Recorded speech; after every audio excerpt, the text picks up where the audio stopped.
Welcome to Put a Word on It, a podcast presented by Men of Valor. In each episode, we're going to talk with a different man, but each one with a unique journey from brokenness to freedom. I'm your host, Rudy. I spent over 40 years as a TV sportscaster, then retired and joined the Men of Valor program as a volunteer.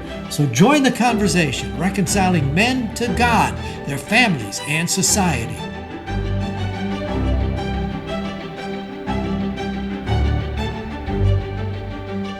Welcome to another edition of Put a Word on It, brought to you by American Home Design. Don Bruce, thank you so much for your company's support. This is one of those interesting stories that I really enjoy. You know, there are times men that come into our program and then they'll have a setback and they'll be out.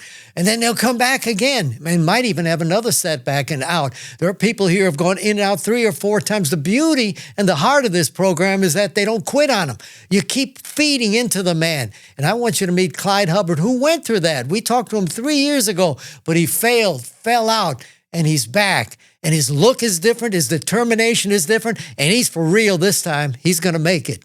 Since you're so friendly, I like being around you. What are you doing back here? Thankful for another opportunity. God is giving me a newfound direction. He's giving me a gift.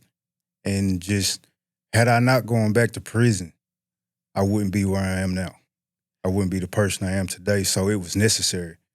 It was part of my story, and having the opportunity to come back with the experience to help others is a great thing. Tell me about the last 3 years.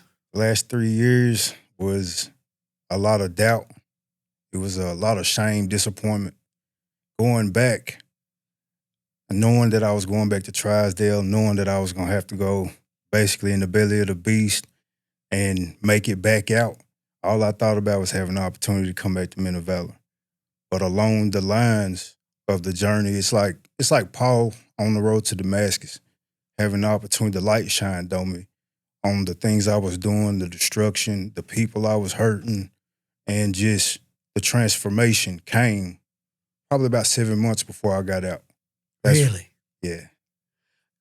You told me it wasn't drugs, it was alcohol more than anything, wasn't it? Yes, sir. Because people a lot of times think, oh, it's always just drugs. But and then the whole world, many people in the world say alcohol's no big deal. But it is. When did it start with you? It started when I was young. My first drink was around probably 15 years old. And my family drank. I was around it my whole life. And it started out just experimenting pretty much. And then it turned to going through what I went through. I used it as a coping mechanism. So I used it to deal with the pain, the suffering, the lies, the hate. And it was just the wrong way to go about it. But, you know, I think alcohol is dangerous because it's legal. That's exactly right. Give me a little more sense and for the people to understand some of those tough years, the kind of things you were going through. It was a lot of pain. It was a lot of hate. It was a lot of misplaced anger. The people that I wanted to express the anger toward, I couldn't. I had to deal with some issues with my mother. Oh, gotcha. I dealt with child abuse. I dealt with going into foster care. I dealt with having to protect my brothers at a very young age. And basically going off into life, as soon as I was old enough to leave the house, to leave the prison I was in there, I just took off at 18 years old. And on the road, just a lot of money, girls, sex, drinking, just wild, just out of control, and using or allowing life to teach me how I needed to, conduct myself, and they taught me the wrong way. Did you have any sense that it wasn't the right thing to do, but I'm doing it anyway? Yes. So there's a little something. I think we all have a little sense inside of us. God puts that in us that says you got choice, right and wrong. But that money and, like you say, all the things got to you. When did it get real bad? It got real bad probably 2021. That's when I really started. 18, I started going to jail, but 2021 is when I went to prison for the first time. For what? For robbery. Yeah. Alcohol, and just wild and running with the wrong people. The alcohol made you bold? I felt like King Kong, Superman. I could do anything, get away with it. I couldn't be touched. My whole goal was to inflict as much pain on everybody else that I went through for all those years. So that was my main motivating factor. When did you get a chance to come to Men of Valor the first time? 2022. Okay. I got a chance for the first time. Tommy Mathis did my interview. Yeah. I came here, and of course, 9 months in, the DUI, the mistake I made, Yeah. and I had the opportunity to leave, but I decided to stay. And in that moment, when I came back to when everything was gone, and I went back to 30 days and being around the 30-day guys, that's when it all started to change for me. Seeing that I had something I could offer to other people coming out of prison, out of jails, and my story was unique. God puts that in you. You begin to look at your life through his eyes, like, wait a minute, there was some reason. He allowed me to go through all of this to feel the pain so I can help somebody else. Yes, sir. How was it hard to get back in, for them to accept you to come back in? No, it wasn't. Were you surprised at all? Yes and no. I knew they had showed me grace, allowing me to come back to 30 days. And I had support. I had support from Philip, Chad, Tevin, Mark, Yeah. Miss KT. They came to parole. They was there helping me out along the way. So I always knew I was coming back. You just never know if you're going to make it out. But you also know that you have to, your relationship with God above. Yes, sir. That's got to be just burning inside of you to know that I got to stay with you. I had a thought along the line. It was, I'm with you. I'm going to always be with you. And we're going to make it through it. In the moment, you're like, man, I don't know how we're going to do it. But I know God can do anything. I witnessed it. To go back in and make it back out and be sitting right before you today, that's God. How's your family relationship? It's okay. They're happy I'm out. Are they? They want me to do better. They want to see me be the man that they know I can be, the man that they know God wants me to be, and they know I have something more to offer the world instead of sitting in a prison cell. I know you want to be able to talk to people. Is there anything else that's kind of inside that you think you'd like to be doing 5 years from now? I want to work with people that are homeless. I want to work with the people that are struggling with alcohol and drugs. I want to go back into prisons and talk to the men, women, kids that are still sitting in prison and giving up and thinking like life's over. I don't know what I'm going to do. I don't know where I'm going to go. But using my story that if I can do it, they can do it. I really think you'd also have a big lesson for people that are, because it's just alcohol, like you say, and it's legal.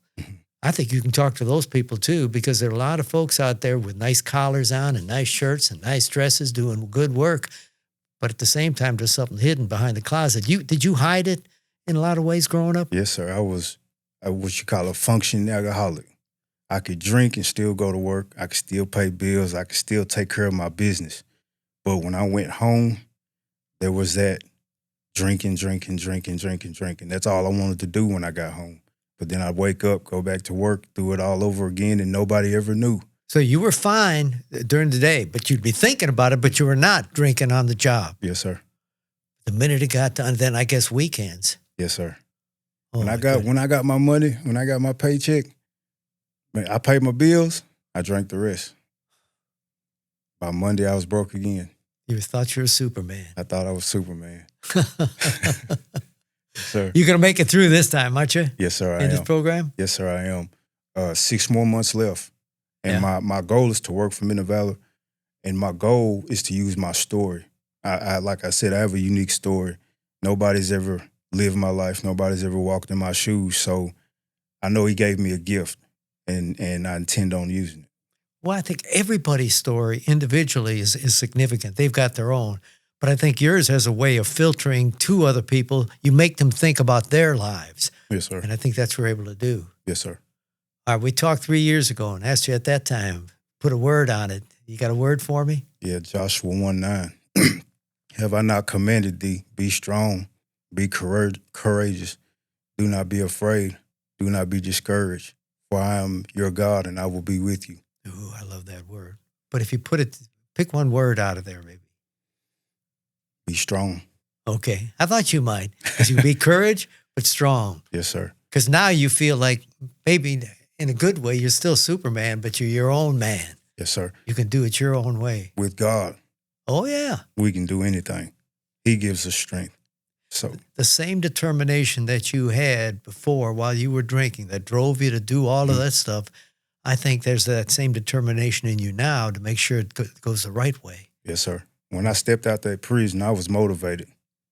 Not motivated from my own personal desires or motive, but motivated for God. Is there a motivation even like this to do an interview? People see this. It's like putting your business in the street.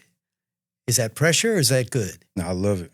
It's a great opportunity to get the word out what Jesus can do.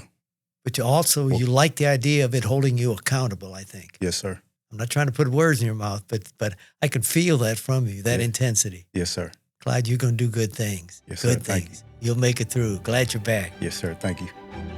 I like the word strong. I mean, who doesn't? There are a lot of ways to be strong. There's strong that holds this peace inside when everything is going wrong. There's strong to say the right thing and be the right man. I think he is. Just look at his face. You know what he wants to do? He wants to be able to go into churches and go into schools and go amongst men and go back into prison and talk to these guys about making choices and the consequences for it. But all of it, he wants to do by lifting up our Lord above and telling him that's the way you change your life for real and for keeps. Oh, he's going to do great things. Thanks for joining us. Join us again next time as we put a word on it.